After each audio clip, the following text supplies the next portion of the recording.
Hi there and welcome to Jenni Marie Studios. My name is Jennifer and this is where creativity and music come together like none other.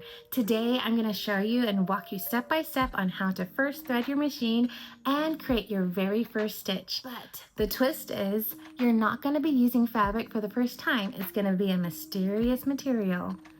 And trust me, it's going to be a material that I promise that you're going to have something laying around the house. Let's talk about what you'll need for today's project. Here's what you'll need. A sewing machine. I'm using a Brothers LX 2500 that I've had for over 5 years now. Your choice of the spool of thread, a pre-wound bobbin, a pair of small scissors or snips, and some optional things are a pencil, ruler, and a needle threader. If you find yourself questioning on what is a pre-wounded bobbin, then please go ahead and the description box below will show you how, on my first video will show you how to wind a bobbin the right way. That video is going to be your first stepping stool to making sure that you have what you need, which you're going to need a pre-wounded bobbin for this video.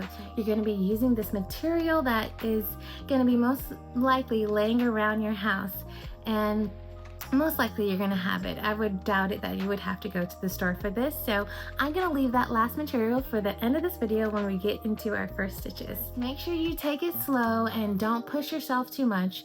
Always make sure that you're internally understanding how to thread your machine. Threading your machine is actually it doesn't happen as much as when you're sewing, but once you have to sometimes end up re-threading your machine if you run out of thread in your bobbin or your thread spool. So learning and knowing and how to do it correctly and how to do it efficiently really will help with your projects as we move further. So with that being said, let's go ahead into this video on how to first thread your sewing machine.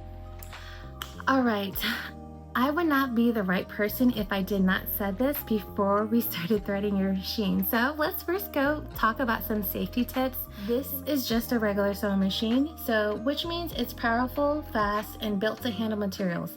That also means we need to be extra mindful of being safe when using it. So please make sure that your machine is completely turned off. Yes, I did say turned off. The only reason that I say that is because this keeps your hands safe and gives you the time to focus on what's in front of you. That my sewing machine is going to be turned on, and the only significant that you'll be able to see is that you'll see my light turned on.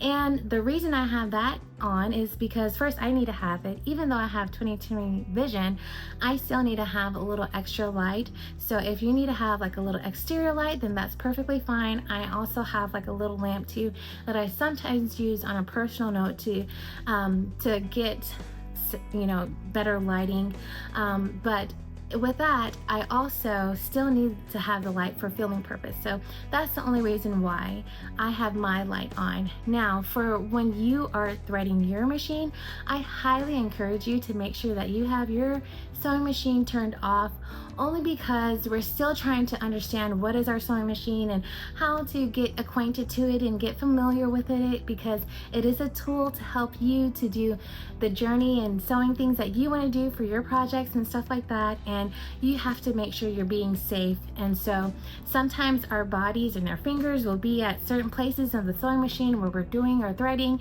and hitting the foot pedal while we're doing this process is not while the machine is turned on can sometimes really interfere, and it can ruin a lot of stuff, and we end up having to go back to square one. So for the time being, I recommend having it turned off and making sure that you're being safe when you're threading machine. Thank you. I appreciate you for taking the time to hearing about those safety tips, because it is important. Now let's go ahead and grab our machine and go ahead and start threading the machine.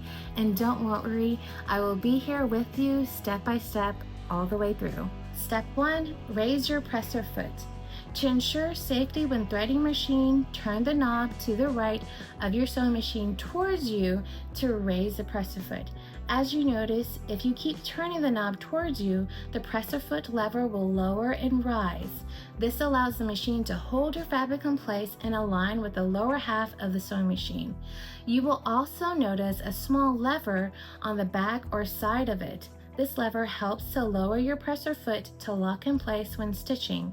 When raised, there's also a release button to release your presser foot to change them out. Our machine. For the focus of this video, we're going to go ahead and keep that same press foot that your machine has came with, and we're going to get back to threading the rest of our sewing machine. Step 2, place your spool of thread into the spool pin. Starting with the top thread, place your spool of thread into the spool pin.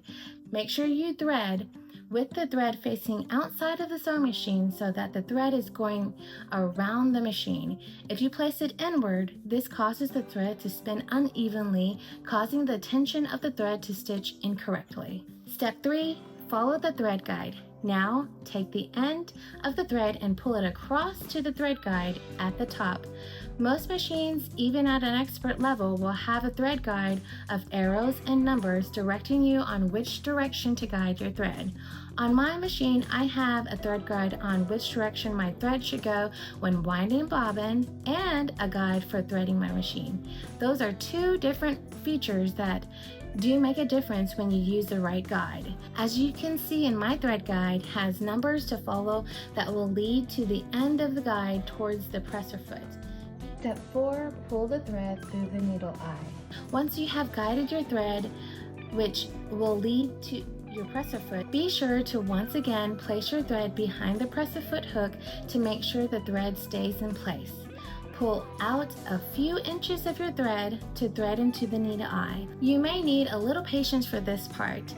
Just like with a hand sewing needle, this is the tiny hole at the tip of your sewing machine needle. The thread passes through here before stitching. If you have a needle threader, simply use it to thread your needle, or even better, some machines even thread your needle for you. Most traditionally though, machines like mine, they're gonna have you thread your needle by yourself. On sewing machine needles, there is a flat and a round end. Be sure to face the flat end into the sewing machine and locking in place by tightening the knob to the right of it. Sometimes working with machines such as turning the winding knob to lower or raise the presser foot helps to lock your needle in place. At this stage, your thread should have gone through the right thread guide, leading you to the bottom of your press foot. Your needle is threaded and your presser foot should still be raised before locking into place. Tug on the thread to be sure that everything is aligned and your thread is not caught on anything. Be sure you are not wasteful with your thread, and if you happen to pull out too much of thread when tugging, simply spin your spool pin thread to unravel it back into place. Step 5. We'll now look at the lower half of the machine and insert your bobbin into the bobbin case. Open the bobbin case. This is usually below the needle plate. Remove the bobbin plate and insert your wound bobbin. Again, if you want to learn how to wind a bobbin, then check out my video on how to wind a bobbin in the description box below. Take your pre-wound bobbin and place it into the case, making sure the thread spins in the correct direction, usually clockwise. Pull the thread through the slit and under the tension disc. Insert the bobbin case into the machine until it clicks. On my machine, you're going to notice that all I have to do is drop my bobbin. So just make sure you follow the diagram on the plate and pull the thread through the groove. Step 6. Turn the hand wheel to connect the top thread to the bobbin thread. Gently hold the top thread in your left hand and slowly turn the hand wheel towards you with your right hand. You'll see the needle go down and come back up, bringing the bobbin thread up with it. Pull the top thread gently until you see a little loop come up. That's the bobbin thread. Use a small object or simply your fingers to pull it to the end of the bobbin thread and bring it together with the top of the needle plate. You'll notice that both threads are now through the hole of what is called the throat or needle plate. Place both threads towards the back of your machine and place your cap back onto the case because you are now ready to make your first stitch. Step 7. Creating your first stitch. Now, we talked about that mysterious material that you're going to need, and that mysterious material is going to be a simple piece of paper. You have the option to do a copy paper or line paper, whichever you prefer, and it can be any kind of line paper. Of course, you can use tear out a couple pages from a notebook, unused notebook, whichever you prefer. Again, I like to use line paper because it already has the lines there, but the optional thing that you can do for copy paper is you can grab a pencil and a ruler and just make some lines so that you can start learning your first stitch. So go ahead and take your choice of paper and place it under the presser foot. Lower the presser foot using the side lever to hold the paper in place. Make sure your stitch setting is on straight stitch and your machine is fully on. You're activated.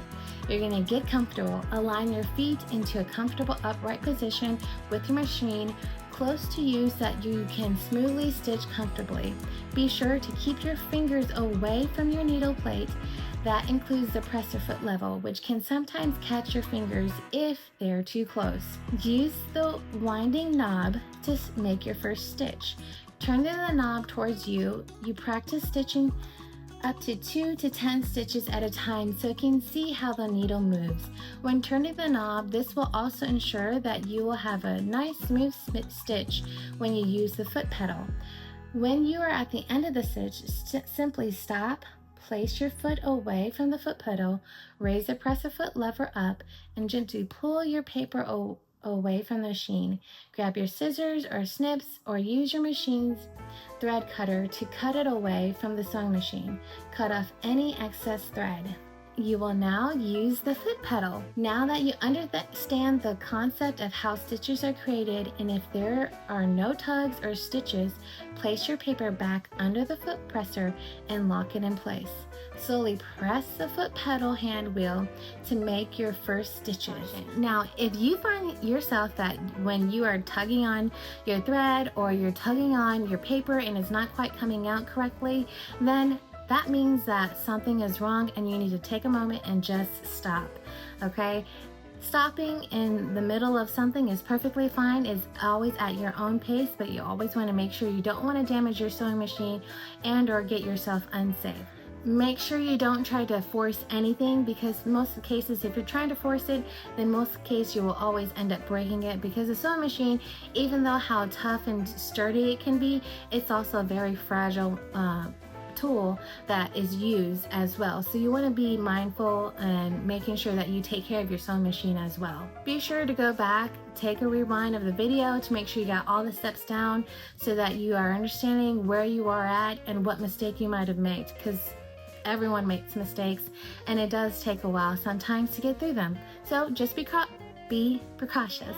There you go. You've just learned how to thread your sewing machine and how to create your first stitch on your own very sewing machine. Practicing on paper really helps to make sure that you can build that confidence and consistency, and you won't be having to waste on fabric if you're practicing on paper. Once you're comfortable, try disassembling your sewing machine and rethread it.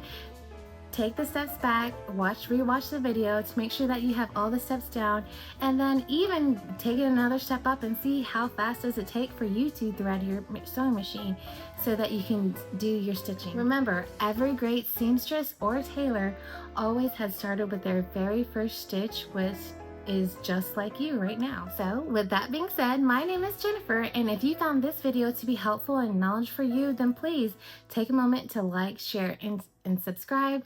And until next time.